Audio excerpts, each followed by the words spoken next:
சபேஷ் அண்ணன் வந்து எனக்கு 97லேருந்து என் கூடவே ட்ராவல் பண்ணிகிட்ருக்காரு. என்னோடய முதல் படத்தில் வந்து கடைசி படங்கள் வரைக்கும் எல்லா படத்தோட ரீரெக்கார்டிங்கும் அவர் இருப்பார். மாயக்கன் அது தவிர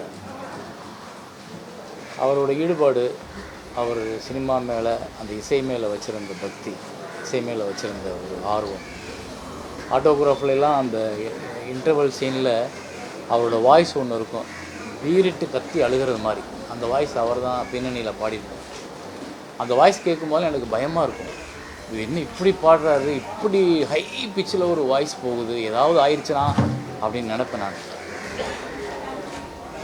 அவங்களோட அண்ணன் தம்பி 5 பேர் அவங்க, அதில் நான் ஒரு ஆள், 6வது ஆள். அப்படி தான் நான் இருந்தேன் அவங்களோட பழகினது எல்லாத்துலேயுமே. அந்த இழப்பு வந்து அவங்களுக்கு எப்படி அவங்க குடும்பத்தில் ஒரு பெரிய இழப்பாக இருக்கோ அதே மாதிரி தான் எனக்கும் என்னோடய சினிமாவுக்கான இழப்பாக நான் பார்க்குறேன். அவ்வளோ அற்புதமான மியூசிக் டைரக்டர்ஸ் 2 பேரும், சபேஷ் அண்ணனும் முரளி அண்ணனும். அவங்க பின்னணி இசை பண்ணாங்கன்னா அதை நம்ம மறுத்தோ மாற்றியோ பேசவே முடியாது. அவ்வளோ தூரம் அவங்களுக்கான அங்கீகாரம் நம்ம ஊரில் கிடைக்கல. அதுதான் என்னோடய வருத்தம். அவ்வளோ பெரிய திறமைசாலிங்க. ராஜா சார்ட்ட வச்சுருக்காங்க, ரகுமான் சார்ட்ட வச்சுருக்காங்க, தனியாக நிறைய படம் பண்ணியிருக்காங்க. என்னோடய தவமாய் தவமருந்து, பொக்கிஷம், எல்லா பாடல்களும் ஹிட்டு. ஆனால் அவங்களுக்கான அங்கீகாரத்தை இந்த சமூகம் அடுத்தடுத்து கொடுத்துச்சா, அடுத்தடுத்து பார்த்துச்சான்னா கிடைக்கல.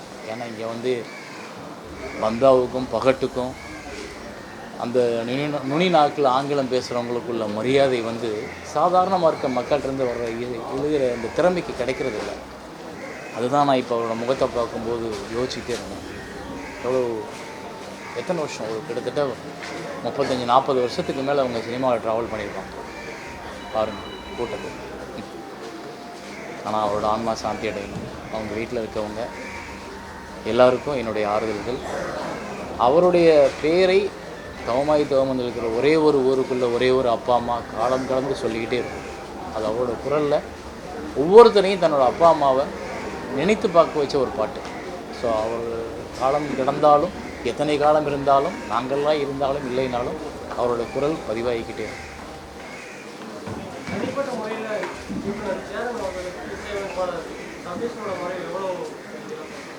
எவ்வளவு?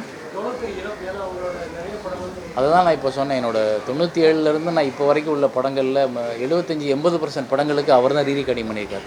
அப்போ எனக்கு இப்போ அடுத்து ஏதாவது ஒரு இக்கட்டு, ஏதாவது ஒரு பிரச்சனை, அண்ணன் ரீரெக்கார்டிங் பண்ணி கொடுங்கன்னு கேட்குறதுக்கு 2 பேரில் ஒரு ஆள் இல்லை, முரளி சார் மட்டும் இருக்கார்.